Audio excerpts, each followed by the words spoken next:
I'm Evan Smith of the Texas Tribune. Nearly 30 years ago in Texas, leaders from state government, a flagship research university, and the business community did something that had never been done before anywhere.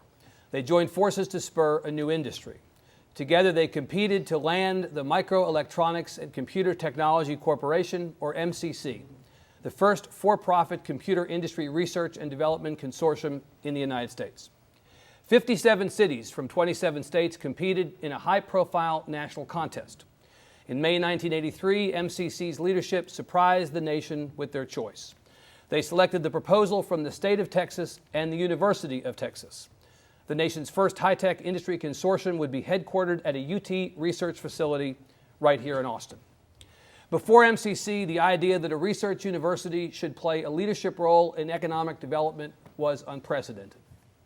The impact of this victory was profound and enduring. For UT, winning MCC resulted in 30 endowed professorships and a major boost in the prestige of its engineering programs. It also created the momentum that led to UT's IC² Institute, from which UT runs commercialization programs and technology incubators to this day. For Texas and for Austin, winning the MCC competition launched 3 decades of growth for the Texas technology industry. It put Austin on the technology map before Dell was a household name and the dot-com boom arrived. And globally, the idea that universities should play a leadership role in high-tech economic development has gone from heresy to conventional wisdom.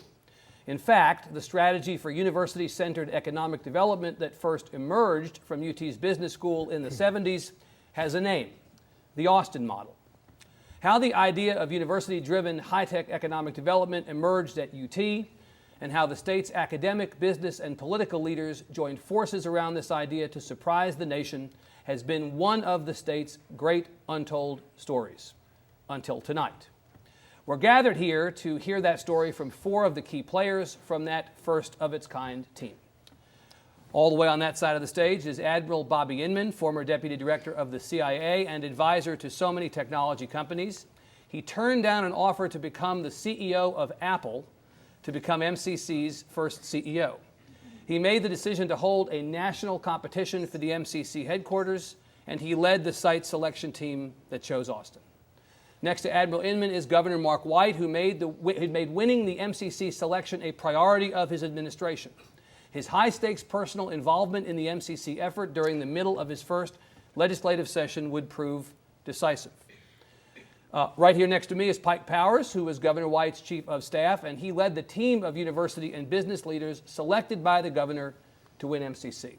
Since then, he's become an institution in the Texas high-tech economy, a super lawyer turned entrepreneur, widely acknowledged as the godfather of Austin's technology-driven industry. And then next to Mr. Powers is Ben Streetman, who was an engineering professor at UT in 1983. His presentation to MCC's Site Selection Committee in March of that year on the role UT could play in supporting MCC was pivotal in the committee's selection of Austin. He went on to become an internationally acclaimed authority in semiconductors and microelectronics, as well as the dean of UT's Cockrell School of Engineering. Please join me in welcoming Admiral Inman, Governor White, Dean Streetman, and Mr. Powers.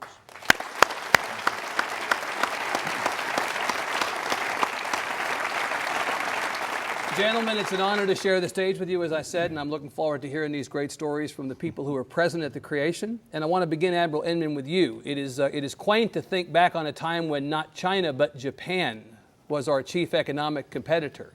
And it was, in fact, a competition from Japan that spurred the creation of MCC to begin with. Would you take us back to that time? Bill Norris, the CEO and founder of Control Data, was sufficiently worried about the Japanese government's new 5th-generation computer effort that he marshaled the CEOs of ultimately 15 semiconductor and computer companies, persuaded them that they should share talent and share money to create the first consortia of competing companies done in the country.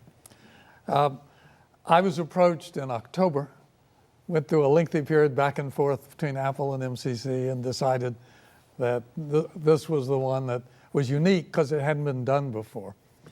I got to Minneapolis on the 20th of January 83, to take up the reins.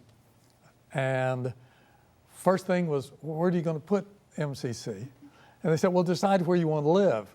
And I said, nope, wrong answer. I'm not persuaded that these 15 corporations are that committed to the health of this new structure over the long term. So I want to make sure that the locale where we put it feels they have a vested interest in the success of it. So we're going to do a public site selection. Well, we don't do public site selections. We do all that quietly. He said, no, trust me, we're going to do a public one. Now, 20 January to the first set of hearings were done in Washington on the 25th of February. On the 3rd, and those cities mostly on the East Coast, we went to San Francisco the 3rd of March, and the Lieutenant Governor of California decided to come and preside over the 5 California cities. So the governor of Arizona decided to come present for Tucson and Phoenix. The governors for Utah and Oregon didn't come. 18th of March, we got on to Chicago. And there were governors and large delegations and lots of media from Ohio, Michigan, Minnesota, Illinois, Texas, and Georgia in the process. Then we had one final group of hearings back in Washington the 25th of March. So that's not a very long period of time for 57 cities to have a chance to make their pitch. And Governor White was the governor at the time, and you were there in Chicago. You recall that day? I do recall making the pitch. Yeah, actually what I did was just kind of sit in the room and let Dallas make their pitch. Austin made a pitch, and San Antonio made a pitch. Right.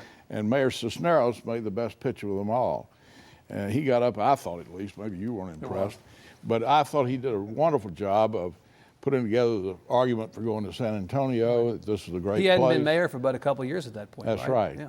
And he went through you know how well he speaks, and he's talking about the University of Texas at San Antonio, and we've got Trinity University, we've got this university, we've got Rice University, and he just kept pedaling through.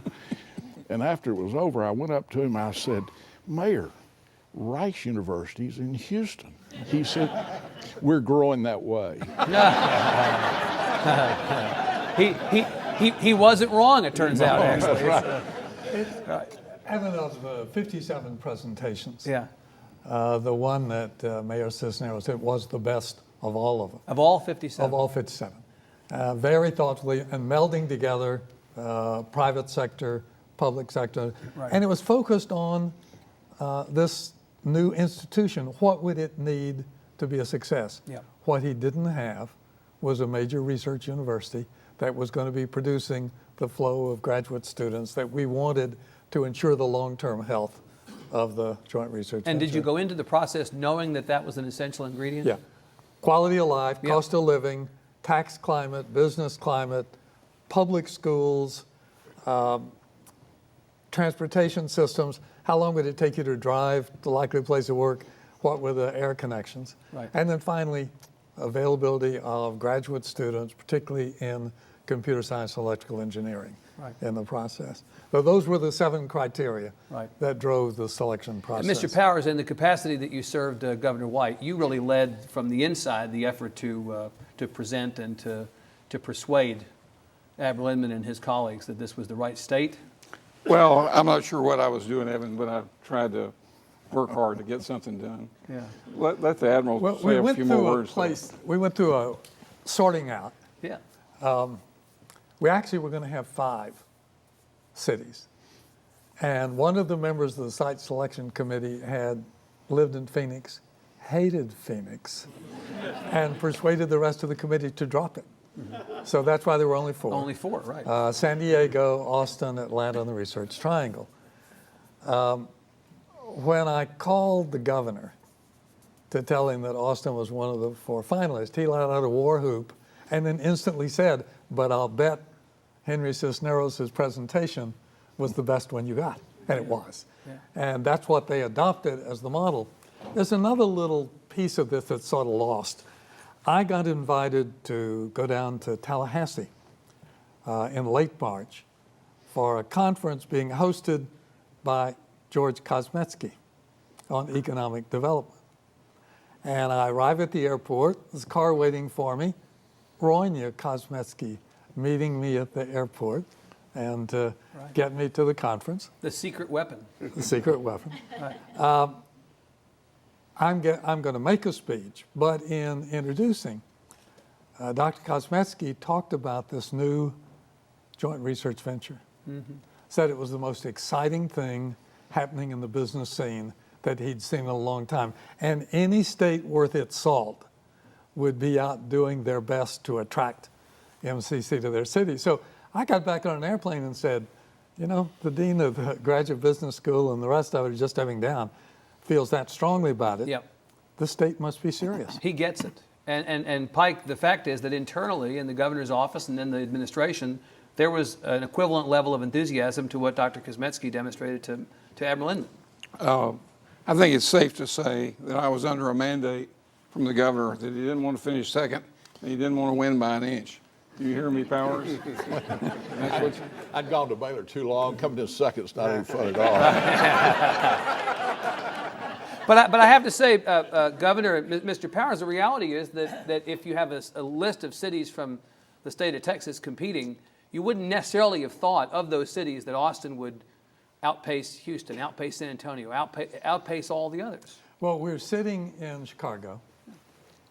Dallas, with a great project, did a grand Chamber of Commerce, lights, music, with no relationship to MCC. Second presentation from Austin, remember the Chamber of Commerce talked for a while, and then Ben Streetman described what he was doing, nature of his research, and the CEO of one of the founding companies turned to me and said, boy, would I like to hire students who studied with him. Is that right? And that was for me the wake-up moment for how important the pool of talent is in attracting this great growth that we've enjoyed. Dean, do you remember what you said? Can you give us the elevator speech version of the pitch you made to Admiral Inman? After 30 years, I have no idea. Well, lost to history. But I do know that as we began putting together the pitch to the site committee as they came along, we figured out pretty early that being next to a great research university was very important to them. But they didn't nestle up to the schools that were already there. MIT wasn't on the list, Stanford, Carnegie Mellon wasn't on the list. And so we figured out that what they wanted was an up-and-coming university that they could influence and that could grow under their help. And so the things that we began to put together with Pike's leadership were promises to ourselves. Other cities were promising things to MCC. We decided that the thing that was going to put it over the goal line was to build up UT Austin. And it was kind of a bold stroke. Some people referred to it as throwing a long downfield pass and then running down and catching it yourself. But it worked. Yeah. And one of the things that we promised was that we would work hard to put together some endowed chairs and professorships to bring in new talent in the fields that they were interested in. This is one of the few times in my memory that Texans underestimated their capabilities. How's that? Well, we said we were going to do a few of them, and shortly thereafter, an anonymous donor came forward with $8 million. Peter Flawn was president at the time and arranged for the university to be matching outside gifts for chairs and professorships. And so his $8 million was matched by $8 million from other people. And that 16 was matched by the university to make 32. These are 32 $1 million endowed chairs. Thank you, Mr. Peter O'Donnell. Yeah, absolutely. No, Anonymous. no longer anonymous, actually. No, having a key part here. Yeah.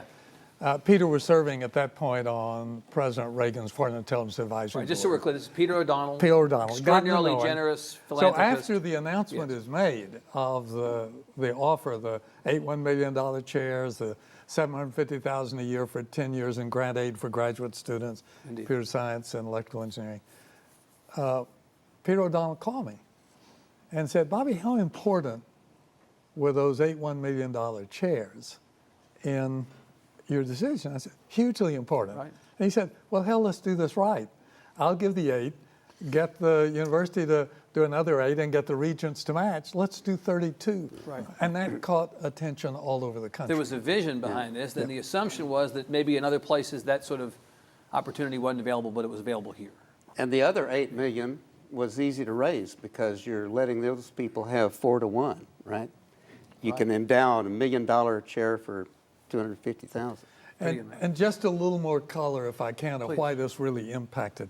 We started in San Diego, and the governor decided he wanted to take part in it. We cooled our heels for 20 minutes. Governor Duke Majan. Governor Duke Majan at the time. Yeah. And he came in, he read a speech, and left.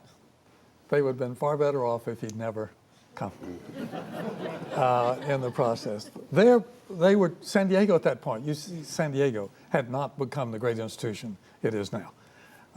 So they tried to put together a consortia of UC Irvine, USC, UCLA, working with it, and maybe Berkeley and Stanford.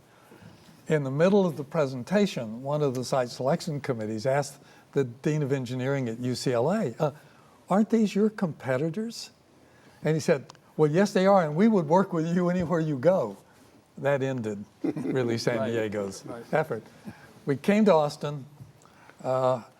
We gathered at the LBJ Library up in the atrium with the governor and Mrs. Johnson to serve a quail breakfast and kick off the day.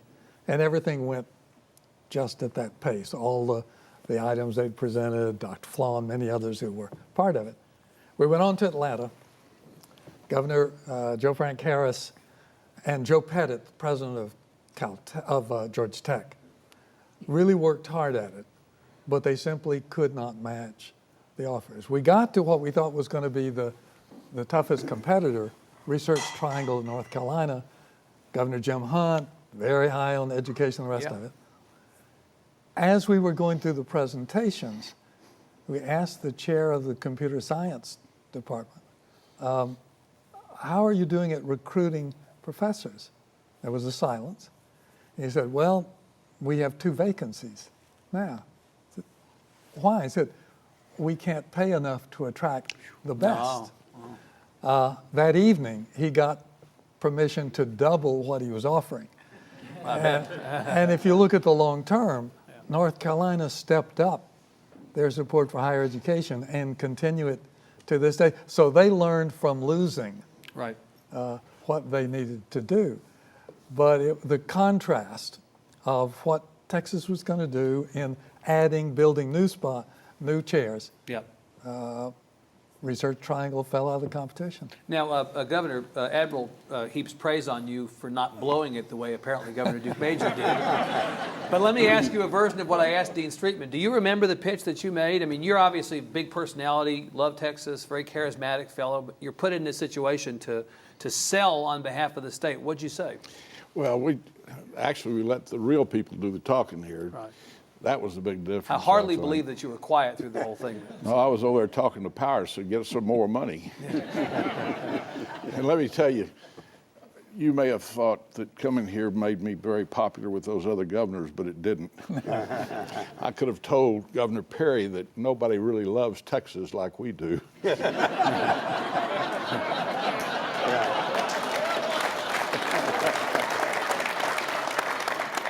But there's another part that he did, and he's being modest to not mention. This is in Chicago.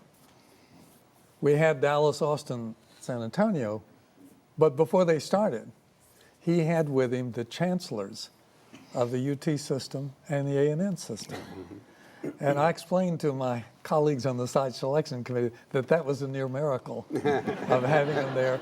But the point from the beginning was that the whole state was going to collaborate. Was behind it. Yeah. Right. Ben, you might say a word about the A&M colleagues, Tom Ryan. Yeah. So- Please do.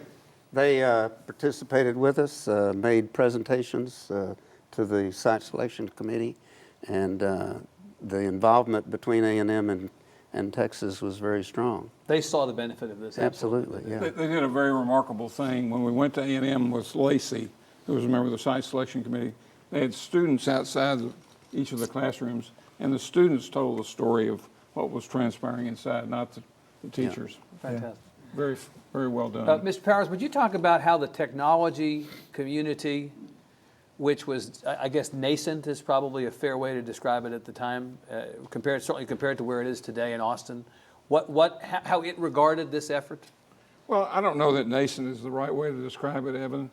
I think relatively speaking. What I would say, that credit needs to be given to Dr. Norman Hackerman, who was a very forward-thinking person, a building now named for him at UT, and many others, Niels Thompson.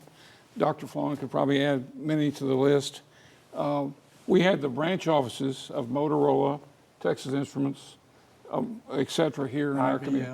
IBM. And without that base, we could not have gotten the votes on the site selection committee. Admiral, you might say about that. Yeah. George Scalise, for instance, who later headed Semiconductor Industry Association, voted for us twice for MCC and Semitech and others as well. So without those local technology companies here, we couldn't have won, I don't think. You want to say something about that, Admiral? Well, I'm going to, not only were they all critical part of it, but the publicity for the announcement caused 3M to take another look at Austin, caused Schlumberger to take another look at Austin. Right. And it was much more than what MCC itself did. It was the publicity focusing on Austin as a locale. There's one other little... And Admiral, it made Austin's branding as a go-to city for technology that much stronger as a consequence. But I did debrief Yeah.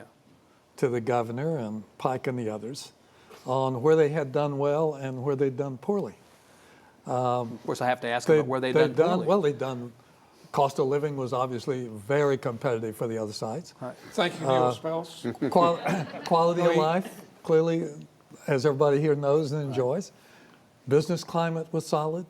Tax climate was balanced in the process. The two weak places were transportation, connection to other cities, because in '83 you had to go to Dallas or Houston to go almost anywhere. Right. But the other one was quality of public education. And when I briefed that was the poorest of the four finalists, Ross Perot, who was there, part of it, turned to the governor and said, "That's outrageous." And he quickly said, "Would you be willing to do something about it?" So, right. And that's how the Perot Commission. So an unintended consequence of this was the Perot Commission, and look at all the fruits of that. That's exactly right. Dean, from the University of Texas's standpoint, this is a big leap for the university to throw in on something like this. The reality is that public-private partnerships of this sort now are much more commonly in existence, but back then it was an anomaly, to say the least. It was, Yeah. and it wouldn't have happened without Peter Flon and having the foresight to, among other things, promise to build a building for MCC. Yeah.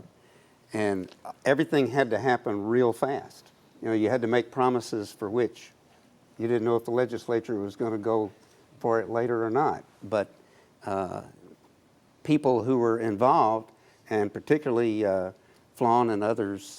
John Newton was John chair of the Newton. Board of Regents. Yeah. Newton said we got more money in 6 days, thank you, President Flon, than we had in the history of the institution. So it was a Direct big, quote. it was a big gamble in many ways, but it certainly paid off. I mean, the University of Texas is a completely different place now because. Do you mind, may I drill into that a little bit? So, and each of you has a connection in some way back here that you can all reflect on this. But tell me ways in which UT but for this would not be what it is today? Where are the very consequential, concrete differences in what UT would be but for this? Well, the 32 endowed chairs all at once made a big difference. Made a huge difference, I'm sure. And those were put in clumps of 4 so that you could get a group. There were 4 endowed chairs put in microelectronics and 4 in computer engineering and 4 in manufacturing. And it just kept going across in the natural sciences and physics and chemistry and molecular biology. Yep. And you just had the opportunity to build up a cadre of really first-class thinkers in each of those areas.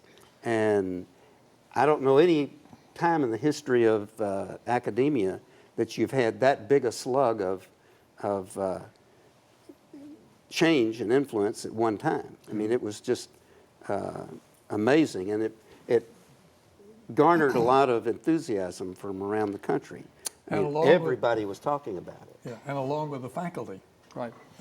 Was the $750,000 a year for 10 years in grant aid for graduate students in computer science and in electrical engineering. Right. $18,500, which meant they could live comfortably. Right.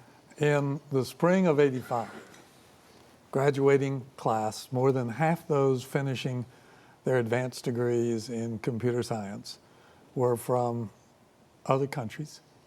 And most of them, because they couldn't get cards to stay here, went back to other countries to work.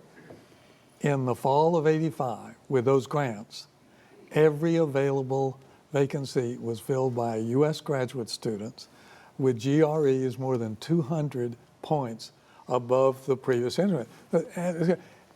They wouldn't borrow money, many of the brightest ones, to come. But if there was grant aid to match the faculty they would be able to work for, they came to So UT. the quality of the student population improved as a direct consequence of these efforts.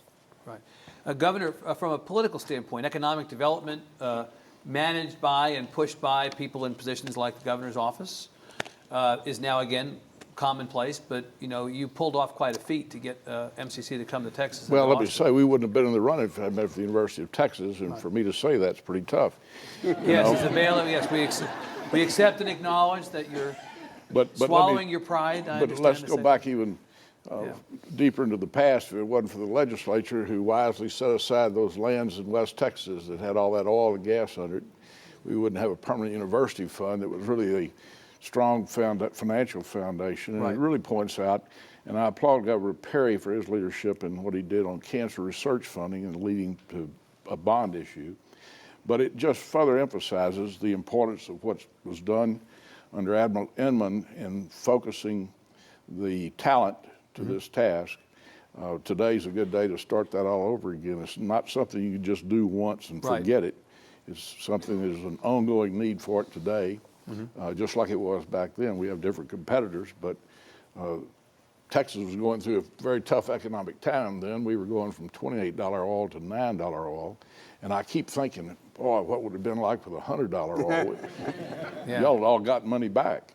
But the idea, though, is that the success of this venture did really provide, going over 3 decades, the opportunity to do things. You mentioned CIPRIT, but Pike's been involved with a number of opportunities to invest in economic development on the technology side, and this is all really the fruits of that effort back in the early 80s. Pike, I would argue that, or make the case, that for each of these economic development activities you've helped lead, it was the pool of talent that was available here that was ultimately the key that drew them.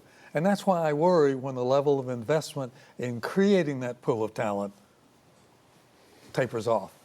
I think you deserve great credit, Bob, though you haven't said it. I'll throw it this way, Evan. What MCC did was to create a collaborative spirit. The team, and there were many people in this room tonight, learned that we were better served by setting aside our petty differences and working for the common good. So there's a nurturing, collaborative spirit that's here in this place that we love and cherish so much, and it allows us to nurture startups and entrepreneurial activities. I give MCC and those efforts started by you, the lion's share of the credit for setting in motion a really sustainable collaborative spirit of nurturing of people to do risky things in an entrepreneurial fashion. Bold strokes, as the dean pointed out. Yeah.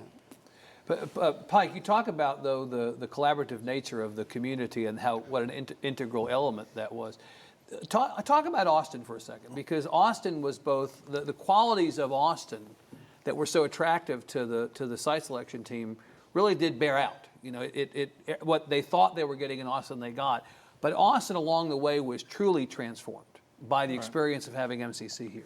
Well, and you got to ladle on Cemetech. And by the way, Dean Streetman did it all over again at Cemetech. He was the big hitter with Chancellor Mark to hit it out of the park in California in our presentation.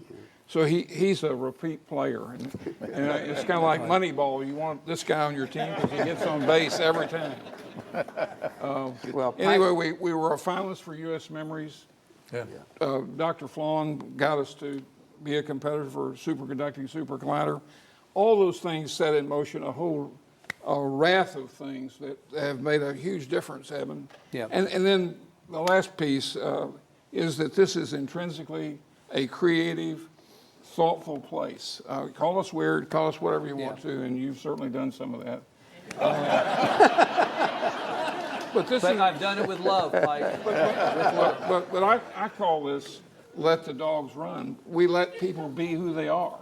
And if somebody fails or flops, we pick them up, dust them off, put them back in the game. Yeah. And we're a supportive, nurturing place. You go the countrywide, the worldwide, you don't see that very often. Admiral certainly is well-traveled and well-spoken. Maybe he could observe on that. When, in the years in Washington, one of the things that was always fascinating to watch was that the Texas delegation would come together on issues. Couldn't get California to come together on any issue, or Illinois, or Michigan. But the Texas delegation, cross party lines, come together, something that was important for the state. On the site selection, Thank you, Jake Pickle, by the way. Yeah. On the support for Central Texas, for MCC, raising money for the building, Houston, Midland, Dallas, they all contributed. Ross Perot. Right. This has always been a state where it didn't make a difference where you lived. If it happened in Texas, we care about it, right? I had reported that one of the challenges was this issue of air transportation. Right. So Ross called up and said, tell you what, you got somebody you really want to recruit to come to MCC. I'll make a Lear 35 available to you. So on a number of occasions, when we had somebody we wanted to lead a program, we'd send the Lear to pick up the family and bring them. Yeah. And if we wanted them, we got them. Right, sure. Probably tell them, don't get used to this. This is not going to be every time. But, well, then the air connections came along. Thank you, John Watson, for taking exactly. all that. He's out there in the crowd. Got to mention Perot for just a second. I mean, he did things like we needed an extra hour with John Lacey.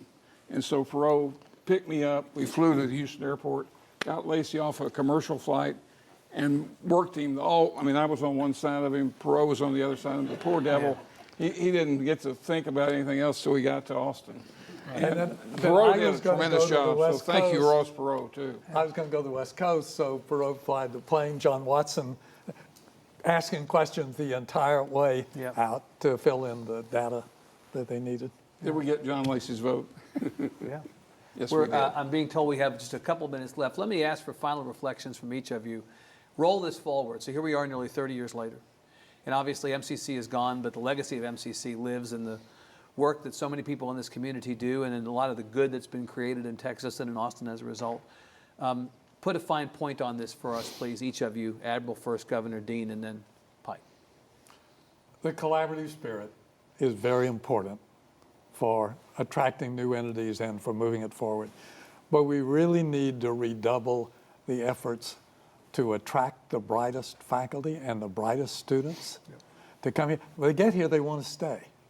And that creates the pool of talent that makes Central Texas such an attractive place for emerging technology companies to work. That was your biggest issue, wasn't it? Trying to keep some of these folks? Yeah. Indeed. Go. Well, we were faced with a declining economy in Texas at that time, and we had fewer dollars to spend than my predecessor did for the same 2-year period. But we didn't achieve these goals by cutting taxes. We went forward, we moved forward, raised money, make the commitment, but for the University of Texas and the ability to bring these people from both sides of the line, Democrats and Republicans, to get them to contribute to this effort, it wouldn't have occurred. But the same thing shouldn't have stopped then, it should continue today.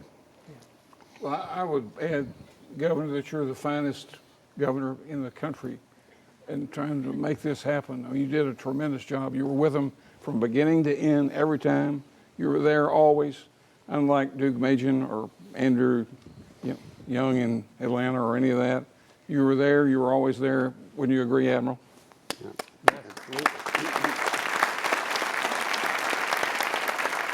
Dean, He kept my schedule.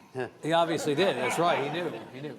Dean, from the standpoint of the University of Texas at Austin, academic community, put a fine point on this, please. The significance of all this. Well, looking forward and doing this again, it's going to be a new generation doing it. And you have young people like Michael Weber that you met earlier, Sanjay Banerjee, who runs the Microelectronics Research Center. It's probably the best semiconductor research center at any university in the country, and brings lots of money in and has tremendous numbers of graduate students. And there are examples throughout the university like that, and those are going to be the people who will do the next deal. Yeah. They may come ask Pike and me for advice, but they're going to be the ones to run it. Right. Cause You're for going to have to find optimism. us on the golf course. Right? Yeah. Now, last word from the great man. Oh, well, I'm here to pay tribute in part to Dave Gibson, who with Everett Rogers wrote a book about all this called R&D Collaboration on Trial, the story of MCC and Sematech. It's a great book. I recommend it to you. It's got a lot of really wonderful parallels. I mean, Admiral Inman turned Steve Jobs down in that year, 1983.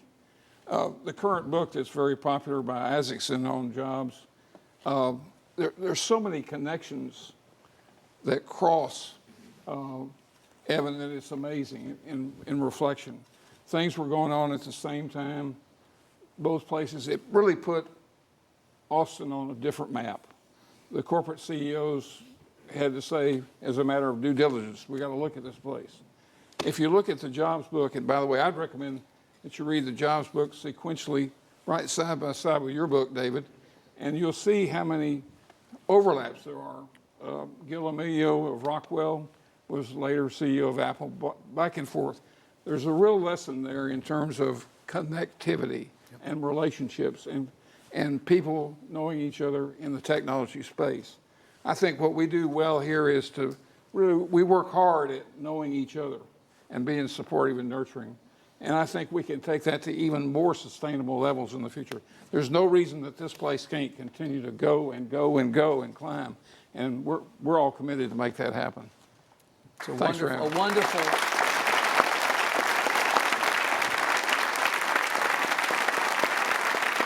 Pike, you've provided us a perfect note to end on. Let me say, Admiral, Governor, Dean, Godfather, an honor to spend time with you to hear the great stories told. Thank you so much for being here. Thanks, Evan.